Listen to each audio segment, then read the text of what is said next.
Welcome, listeners, to Siam's Untold Stories, the podcast that takes you on an extraordinary journey through the hidden corners of Thailand. We'll delve into the fascinating world of local lore, beliefs, and traditions, uncovering the secrets that lie beneath the surface of this enchanting land.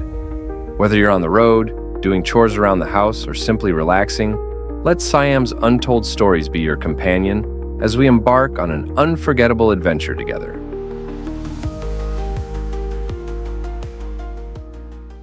Welcome to our deep dive today. We're going to explore something pretty unique. Okay. Have you ever heard of the Floating Fireboat Festival I have not. in Nakhon Phanom, Thailand?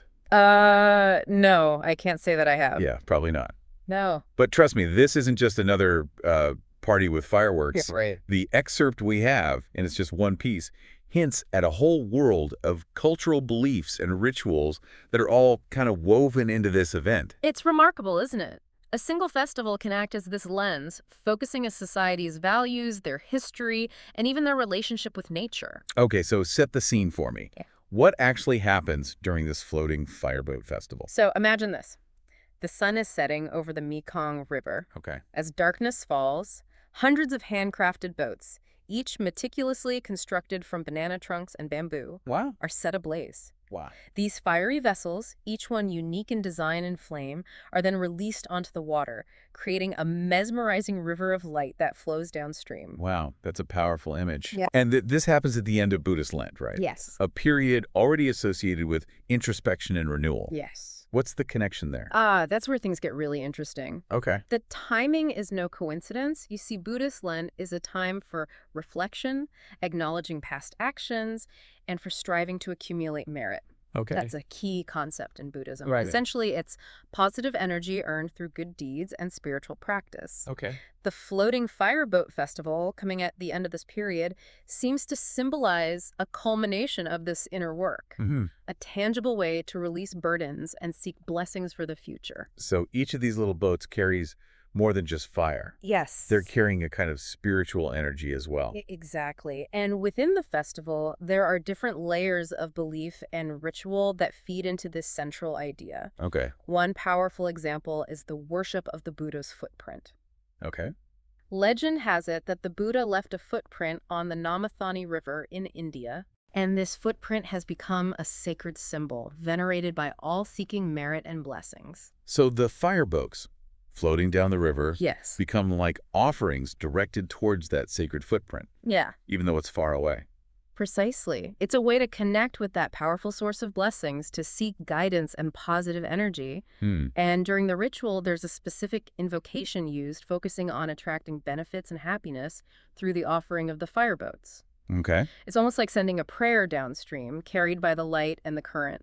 There's something so poetic about that. There is. And then there's another fascinating layer. Yes. The reverence for Tawat Paka Brahma. Yes. This figure is deeply rooted in a local legend involving white crows, Right. a lost egg, and the cyclical nature of life and death. Uh-huh.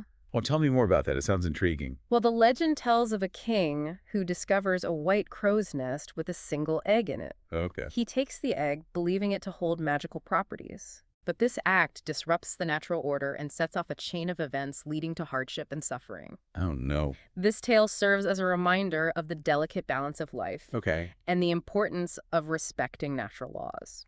So how do the fireboats tie into this legend? In this context, the fireboats become a way to appease Tawat Paka Brahma, Okay. to acknowledge the cyclical nature of life and death, Right. and to honor our ancestors who have passed on. Okay. It's a way of seeking balance and harmony, recognizing the interconnectedness of all beings. It seems like these beliefs about the afterlife Yes, and ancestral connections are deeply ingrained in this festival. absolutely. Yeah. And it's not just about the past, it's about securing blessings for the future, too. Okay. That's where the offering to the Chulamani relic comes in. Oh, okay. This ritual is connected to the story of Prince Siddhartha, who, before becoming the Buddha, Right. offered a lock of his hair as a symbol of his commitment to enlightenment. Oh. This hair relic is now enshrined in the Chulamani Stupa, a highly revered site in Sri Lanka. Okay, so this Chulamani relic represents something very important in the Buddhist tradition. Yeah. A turning point towards enlightenment. Yes. And by making offerings during the Floating Fireboat Festival, people are essentially connecting to that powerful moment, expressing their aspiration for spiritual growth and ultimately enlightenment. Hmm. It's a beautiful way to tie the festival to the broader Buddhist narrative. So within this one event, Yeah. we're seeing layers upon layers of meaning, Yes. respects for ancestors, a yearning for blessings, and a connection to a pivotal moment in Buddhist history. Yes. That's amazing. And we haven't even touched upon the more practical elements yet. Oh, okay. The Floating Fireboat Festival also serves a very real-world purpose, praying for rain. Oh, that's right. Tell me more about that. Well, in this region of Thailand, agriculture is vital, Uh-huh. and a good harvest depends on sufficient rainfall. It's believed that the fireboats, with their flames reaching towards the sky, can influence the Naga, Right. a mythical serpent believed to control the rains. So it's like they're trying to coax the Naga into bringing the rains back to the land. Exactly. By sending these fiery offerings skyward, they're enacting a kind of sympathetic magic, Right. hoping to encourage the return of the life-giving rain.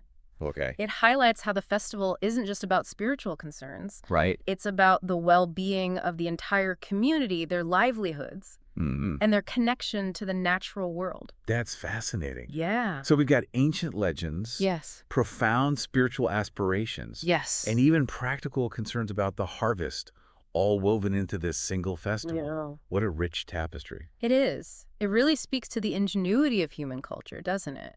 Weaving together these different needs and beliefs into something so visually and spiritually powerful. Yeah, it's making me think about the element of fire itself. It's usually associated with destruction, but here it seems to represent something else entirely.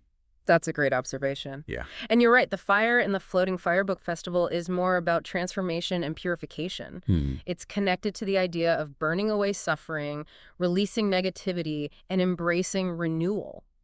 The river in this context becomes a symbolic conduit, Right. carrying away those burdens and allowing for a fresh start. It's almost like a visual representation of letting go, isn't it? Yeah. Those flames rising up and then fading as the boats drift downriver. Exactly. And remember, this takes place at the end of Buddhist Lent, Right. a time already associated with introspection and spiritual cleansing. Yeah. The fireboats provide a tangible, almost cathartic way to mark that transition, Right. to physically embody the act of releasing negativity and embracing the possibility of a brighter future.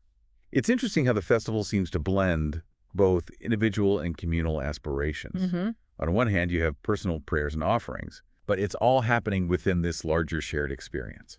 That's a key point. The Floating Fireboat Festival isn't just a solitary act of devotion. Okay. It's a communal experience that fosters a sense of belonging and shared purpose. Imagine standing on the riverbank, surrounded by your community, Right. witnessing this river of fire flowing downstream. Wow. It must be incredibly moving. I can only imagine all those individual hopes and prayers Yes. merging into this collective current of light and energy. And let's not forget the sensory experience. Right. The visual spectacle is obvious. But think about the crackling of the flames, the scent of burning wood and incense, the rhythmic chanting of prayers. It creates a truly immersive and unforgettable atmosphere. You're really painting a vivid picture here. Yeah. It sounds like a feast for the senses, drawing people into a deeper level of engagement with the rituals and their meanings. Precisely. It's not just about passively observing. Okay. It's about participating, feeling, experiencing. And within that shared experience, there's also a profound reverence for nature. Okay. We talked about the prayers for rain. Yeah. But there's another layer to this, the act of honoring Mother Ganga. Now, Mother Ganga is the sacred river in India, right? Yes, What's the connection here in Thailand? it's fascinating, isn't it? While geographically separate, Right. the reverence for rivers as life-giving forces seems to transcend borders. Right. In the context of the Floating Fireboat Festival, honoring Mother Ganga represents a broader respect for water, Okay. recognizing its vital role in sustaining life, and acknowledging the need to protect this precious resource. So it's about gratitude for the natural world, but also a sense of responsibility towards it. Exactly. It speaks to a deep understanding of the interconnectedness between humans and nature, an awareness that our well-being is intrinsically tied to the health of the environment. It's like the festival is reminding people that spirituality isn't separate from the practical realities of life. Like the need for clean water and a healthy ecosystem? Precisely. Yeah. And speaking of interconnectedness, let's not forget the final layer we haven't touched upon, honoring the Buddha himself, Right. particularly his return from Tavatimsa heaven. Yeah, yes. You mentioned this earlier. Yes. What exactly is Tavatimsa heaven, and why is the Buddha's return from there so significant? Well, in Buddhist cosmology, Tavatimsa heaven is a realm where deities reside. Okay. And it's said that the Buddha ascended to this heaven to preach the Dharma to his mother. Okay. His return to Earth, known as the Day of the Buddha Opening the World, is a major event celebrated throughout the Buddhist world. Okay, so it's a moment of immense joy and spiritual significance. Yes. The Buddha returning to share his teachings with humanity. Exactly. And the Floating Fireboat Festival, in this context, becomes another way to connect with that pivotal moment in Buddhist history, Right. to celebrate the Buddha's compassion and to rededicate oneself to the path of enlightenment.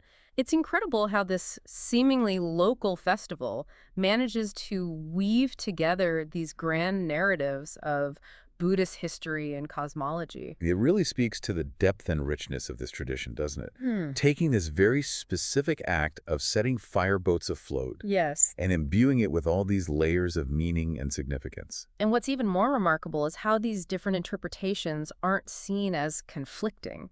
They coexist, enriching the experience for those who participate. Each person can find their own connection, Right. their own source of inspiration within the shared ritual. It's a beautiful testament to the inclusiveness and adaptability of spiritual traditions. It strikes me that this festival is a powerful example of how a tradition can evolve over time, Yeah. layering new meanings and purposes onto something ancient. That's what's so fascinating about studying cultural practices like this. Yeah. They're not static. They're constantly adapting and reflecting the changing needs and beliefs of the people who carry them forward. And even though it's rooted in a specific place and culture, the Floating Fireboat Festival touches on themes that feel universal. The desire for connection, Yeah. the search for meaning, Right. the need to find balance in the face of life's challenges. Exactly. Whether it's sending a fiery boat down a river in Thailand or lighting a candle in remembrance in another part of the world, Right.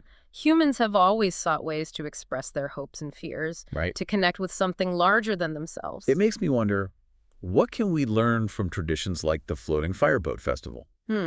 What insights can we take away and perhaps even apply to our own lives? That's a wonderful question. Yeah. I think one key takeaway is the power of ritual. Okay. The Floating Fireboat Festival shows us how ritual can create a space for reflection, for release, for renewal. Right. It's a reminder that sometimes we need tangible actions, symbolic gestures, to help us process emotions, connect with our values, and mark important transitions in our lives. So it's not just about the specific actions themselves. Right. It's about what they represent. Yeah, The deeper intentions and meanings we imbue them with. precisely. And another key takeaway is the importance of community. Mm.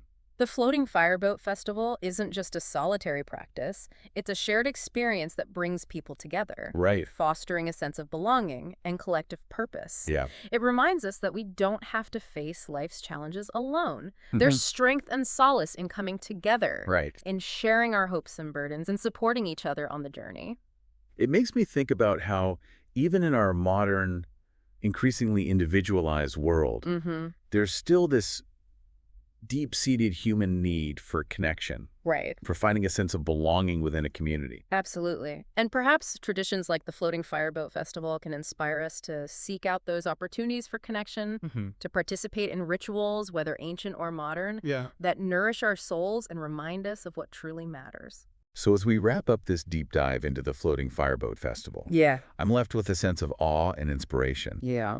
It's a reminder that there's so much beauty and wisdom to be found in the world, often in the most unexpected places. It's a reminder that even a single festival, a seemingly simple act of setting boats alight on a river, Right. can reveal profound truths about human nature, our relationship with the natural world, and our enduring search for meaning and connection. I hope this deep dive has sparked your curiosity Yeah. and perhaps even inspired you to explore further, to discover the hidden wonders that await us when we open ourselves to the richness and diversity of human culture.